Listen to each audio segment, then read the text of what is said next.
रावण, और तुम कुछ नहीं कर सके।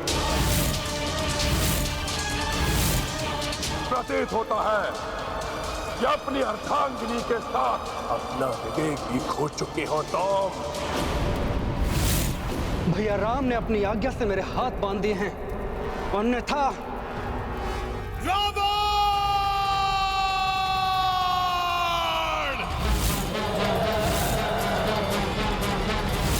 विवेक तो तुम पूर्णतया खो चुके हो रावण।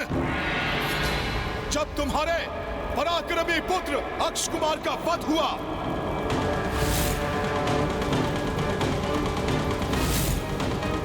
तब भी तुम्हारा विवेक नहीं जागा।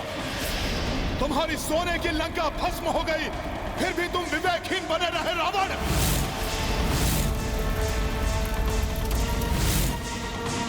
जब तुमने अपने महाबली भाई कुंभकर्ण को असमय ही निद्रा से जगाकर युद्ध भूमि में होम करवा दिया, तब भी तुम्हारा विवेक सोया रहा रावण।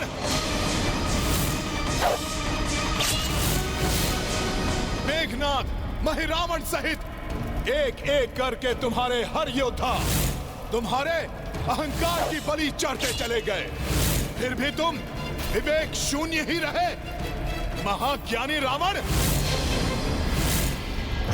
वो तो प्रभु श्री राम ने हमें युद्ध ना करने के वचन से बांध दिया है, अन्यथा प्रभु के लिए अनुचित बोल कहने वाली तुम्हारी ये जिह्वा अब तक कटकर धरती पर पड़ी होती। लंकेश, कौन काटेगा मेरी जीवा? ये एकाकी वनवासी।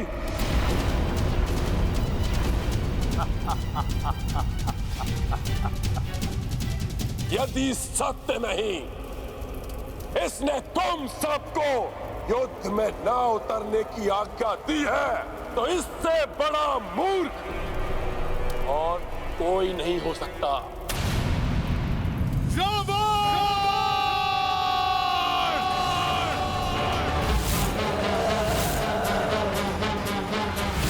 बस चिल्लाओ मत। चिल्लाने से सत्य नहीं छुपता। वनवासी, मैं समझता था तुम पराक्रमी योद्धा तो हो, बड़े चतुर भी हो। खरदूषण, ताड़का सहित सहस्त्रों राक्षसों का वध किया तुमने। इन उपद्रवी और चंचल वानरों को अपने वश में किया और इनकी सहायता से इस बड़े विशाल समुद्र पर सेतु बनाकर लंका तक आने का असंभव कार्य भी किया।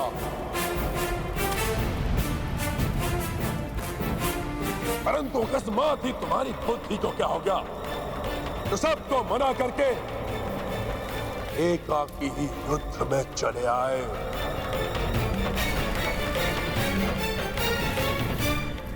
ये मर्यादा युद्ध की है, जिसे तुम जैसे अधर्मी राक्षस नहीं समझ सकते रावण। अब मात्र तुम ही शेष हो, एकाकी हो।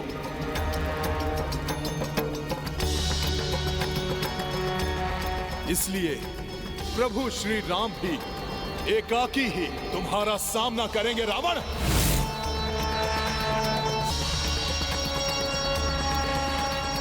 वानर, रावण से एकाकी ही युद्ध करने का दुस्साहस कर रहा है तुम्हारा ये प्रभु। मैंने तो यहां तक सुना है कि ये युद्ध में एक तक भी पीछे चला गया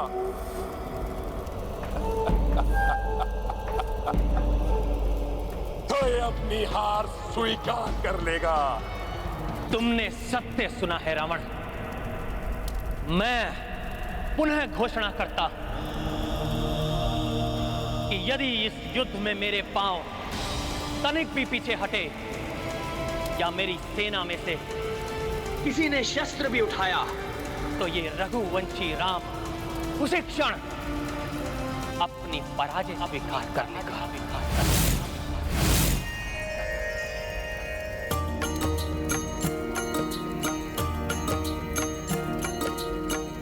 एकाकी एकाकी रण महर खुराई चोटी गे पराजय हुई भाई प्रण सो रघुनाथ उठाए अनुशंसा मह कपि भी आए सिया राम जय हनुमान। बहुत ही कठिन प्रतिज्ञा कर ली है प्रभु श्री राम ने।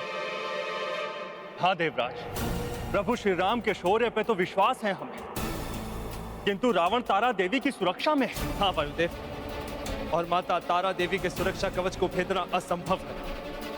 न जाने क्या होने वाला है आज।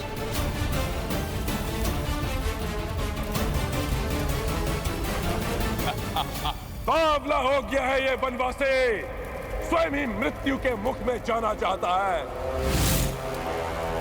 एक तो मैं स्वयं मायावी शक्तियों का स्वामी हूं, और दूसरा मैं माता तारा देवी के संरक्षण में हूं।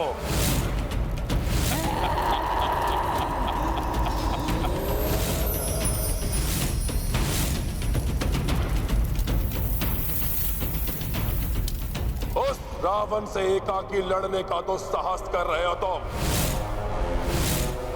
इसने देवताओं को पराजित किया, दिक्पालों को बंदी बनाया जिसने,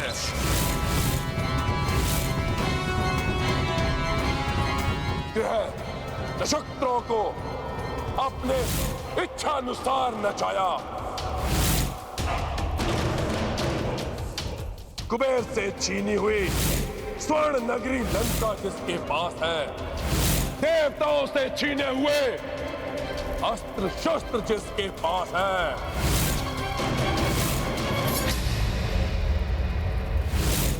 महादेव शिव और ब्रह्मा जी दोनों के वरदानों से सज्जित उस महान रावण से एकाकी लड़ने का साहस कर रहे हो तुम।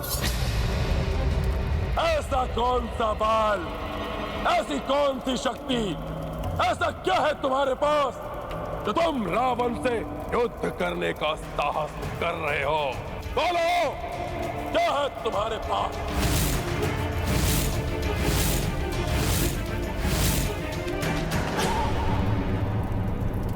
मेरे पास धर्म है, सत्य है मेरे पास।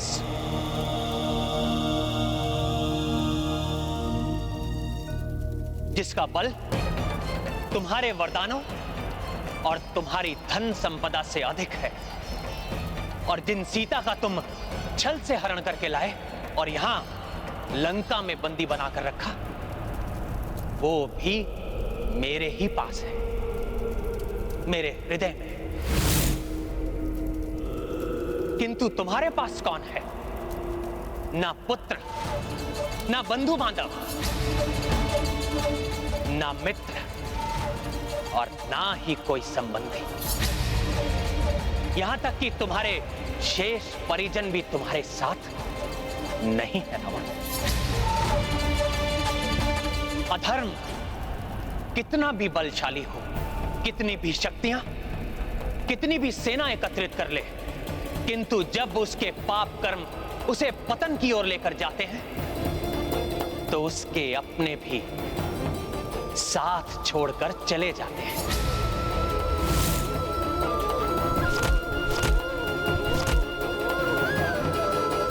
और अंत में वो एकाकी ही रह जाता है। बस बंद करो अपना ये अनर्गल प्रलाप।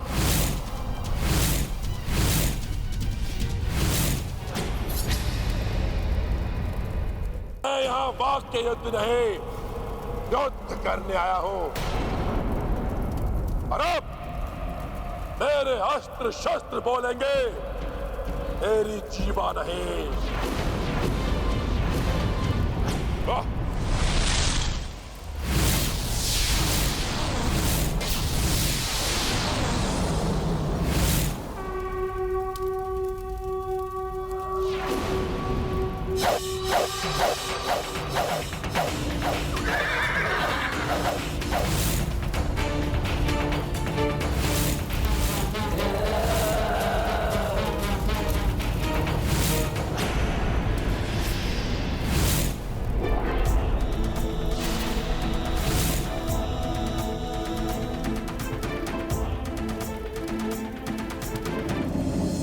शक्ति है तुम्हारे धनुष की टंकार में, परंतु मेरे दिव्यास्त्रों के समक्ष तुम्हारी समस्त शक्तियां विफल हो जाएंगी वनवासी।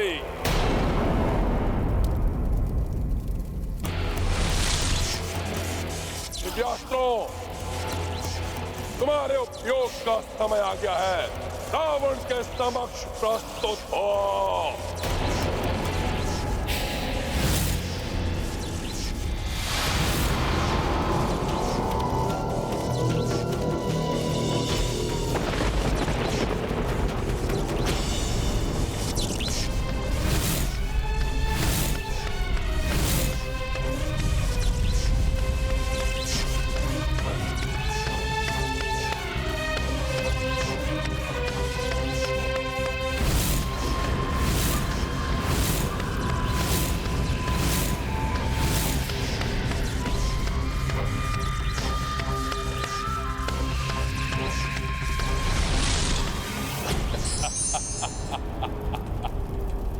देखा वनवासी, ये है वो महान दिव्यास्त्र जिन्हें मैंने देवताओं से छल, बल, युक्ति और भक्ति के आधार पर प्राप्त किए हैं। इनके समक्ष तुम एक क्षण भी नहीं टिक पाओगे। अस्त्रों का क्या प्रदर्शन कर रहे हो रावण? प्रभु को छल, बल या किसी अन्य साधन की आवश्यकता ही नहीं पड़ी। सदैव श्रेष्ठ धर्म का पालन करने वाले प्रभु को तो स्वयं महर्षि विश्वामित्र, ऋषिवर अगस्त्य जैसे महान ऋषियों ने इनके शौर्य से प्रसन्न होकर अनेक दिव्यास्त्र प्रदान किए हैं।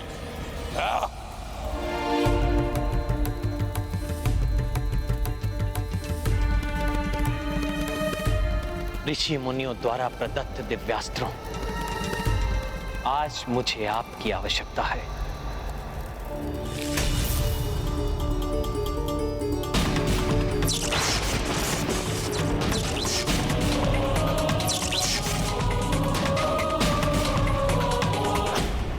प्रणाम देवों।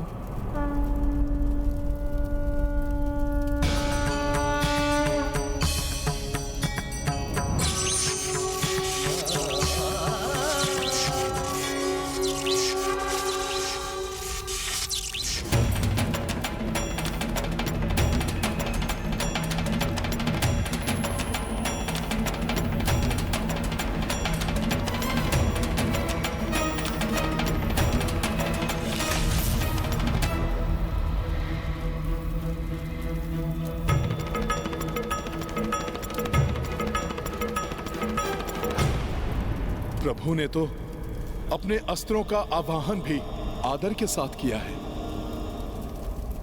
जबकि रावण अस्त्रों को भी अपना दास ही समझता है। यही भेद है धार्मिक और अधर्मी में।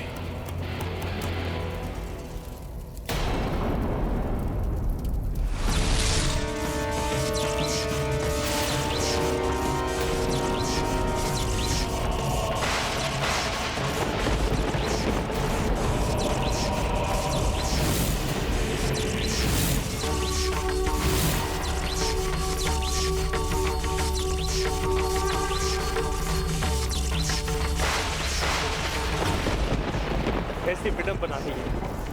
आज के इस धर्म युद्ध में हम देवताओं के ही दिव्यास्त्र एक दूसरे से टकराए। पर्वतास्त्र उपस्थित हो। मैं पर्वतास्त्र प्रस्तुत हूँ शत्रु सेना का मर्दन करने के लिए। पुष्पास्त्र प्रकट हो।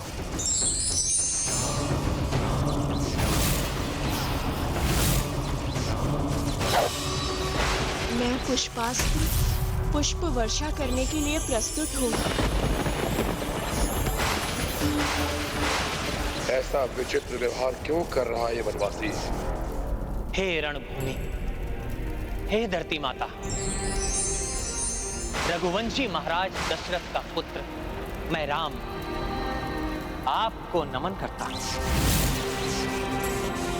वर्षों से आप विवश हैं इस पापी रावण का बोझ उठाने के लिए, किंतु मैं राम ये प्रण लेता हूं कि शीघ्र ही अधर्म और अत्याचार के मूल इस रावण का अंत करके मैं आपको इस बोझ से मुक्त करूंगा। अपना प्रण तो तब पूर्ण कर पाओगे वनवासी, जब मेरे पर्वतास्त्र से बच पाओगे।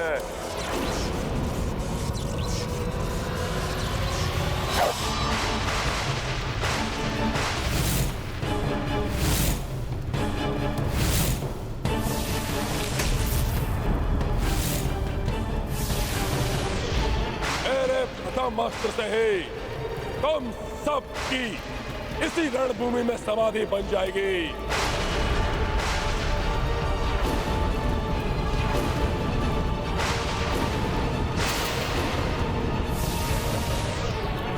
अवश्य ही ये पर्वतास्त्र उन उपद्रवी पर्वतों में से एक है जिन पर्वतों के पंख काटकर इंद्रदेव ने अपने अधीन किया था।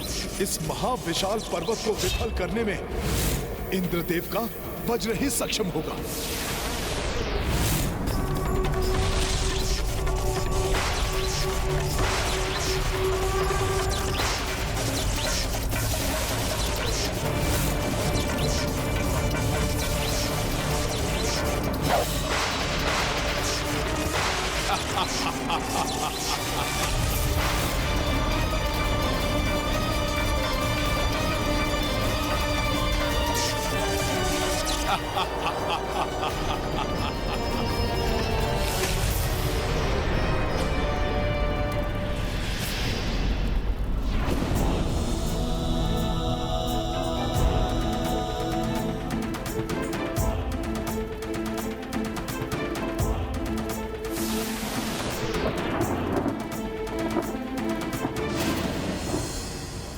मेरा अनुमान सत्य ही निकला।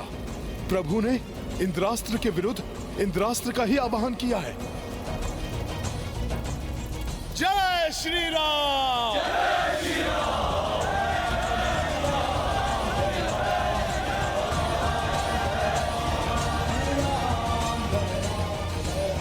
अधिक प्रसन्न होने की आवश्यकता नहीं है, ये तो अभी प्रारंभ है।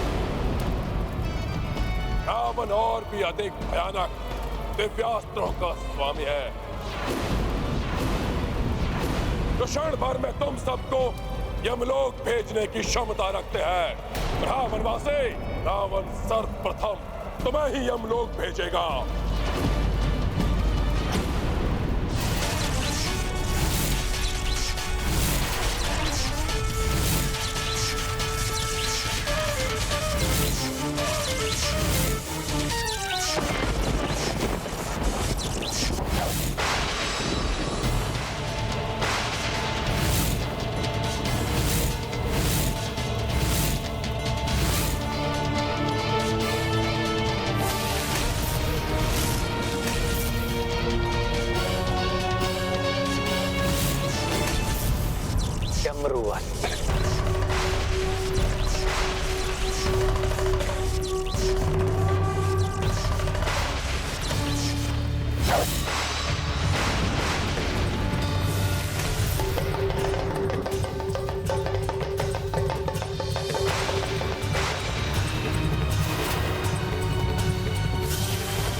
भोले बाबा के अस्त्र का उत्तर भोले बाबा के अस्त्र द्वारा ही अद्भुत है प्रभु का युद्ध कौशल।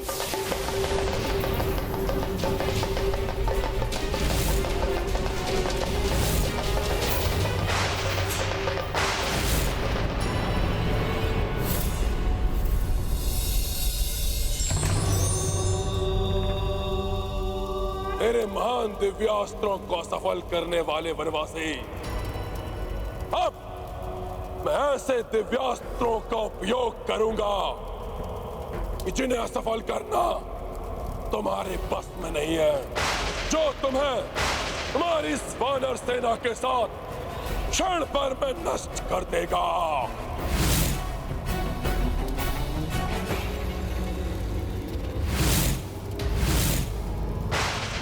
तामस!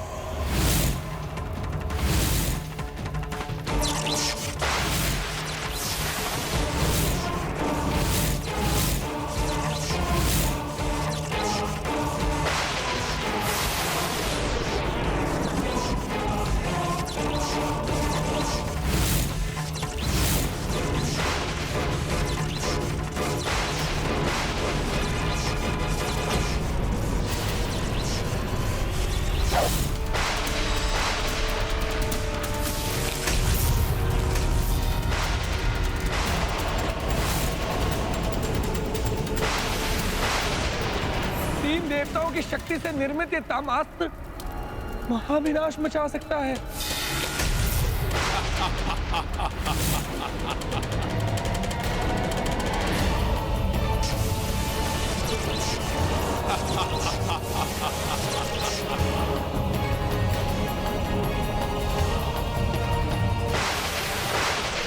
इस विकट दिव्यास्त्र को कैसे नष्ट कर पाएंगे प्रभु?